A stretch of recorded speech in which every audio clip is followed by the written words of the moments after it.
Hey, Dr. Wheeler, hope you're doing well. So, my presentation is on the snail darter, so we're going to start all the way at the beginning. So, in 1933, the TVA was established to combat the Great Depression. The TVA was trying to, benefit other people to give them jobs. So, what they did was, give them jobs at state parks and dams across, the South.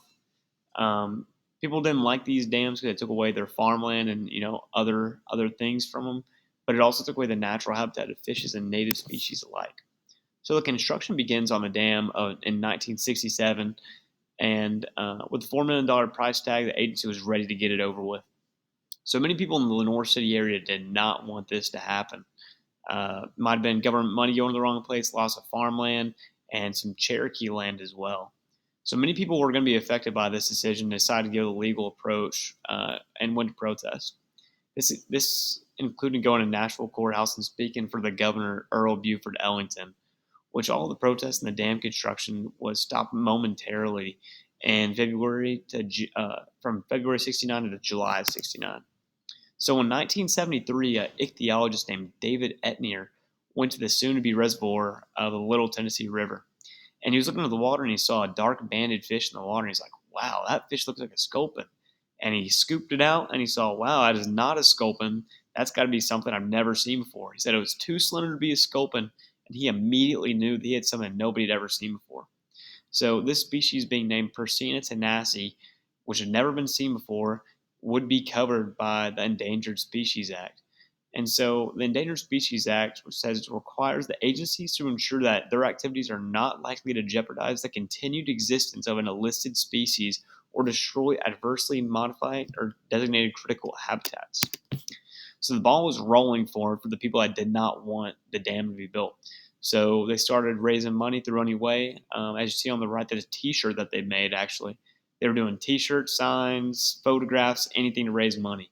And a man passed around his Indiana Jones styled hat, and he was like, "Here we go." And that was really the first way they started raising money at the first state courthouse in Nashville.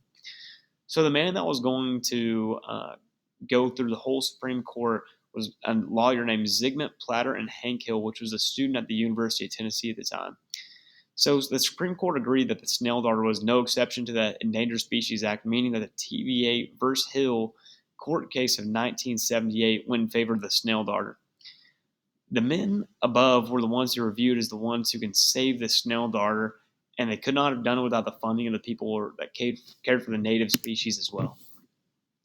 It was so close, but so far. Congress, under pressure of a man that was a local, like a local guy in charge named Aubrey Webney, the TVA and other local congressmen went to try to change the law excusing the TVA for their damn plan from the Endangered Species Act. The act went all the way to Jimmy Carter, and he decided not to veto the bill, which meant the dam was going to be built. So the overall outcome, although the TVA ended up building a dam anyway, they were forced to stock the snail darter species into other parts of the river, the Tennessee, along with aerators to give supplemental air. Today, the snail darters are found all around the middle and upper Tennessee River. And although the dam was unfortunately built, this name of the snail darter lives on and is a household name for the Endangered Species Act now.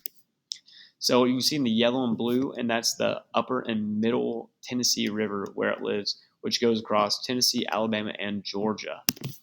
So the basic parts of a snail darter is that it varies between the sizes of 2.2 and 3.5 inches. The species diet mostly of snails, insects, caddisflies, midges, and black flies. And snail darters have a camouflage dorsal pattern that helps them when they burrow into the substrate to conserve energy and hide from predators from above. The snail darter spawning occurs in February through April when the water temperature is between 53 and 54 Fahrenheit. So, in my opinion, I believe that the snail darter is the most important fish due to the sheer amount of attention it brought to the fish species. Many people who care about nature might not know about all the species in the water, but they have a respect for nature. The snail darter went all the way from East Tennessee to Washington, D.C. to fight for its rights to survive in its natural habitat. The snail darter paved its way for many fishes and species of fauna as well. The way that people fought for its right through the Endangered Species Act is proof enough why it is most important. May not be the biggest fish, but there are not many other fishes that can say that they had humans fight for their life through federal court. Thank you.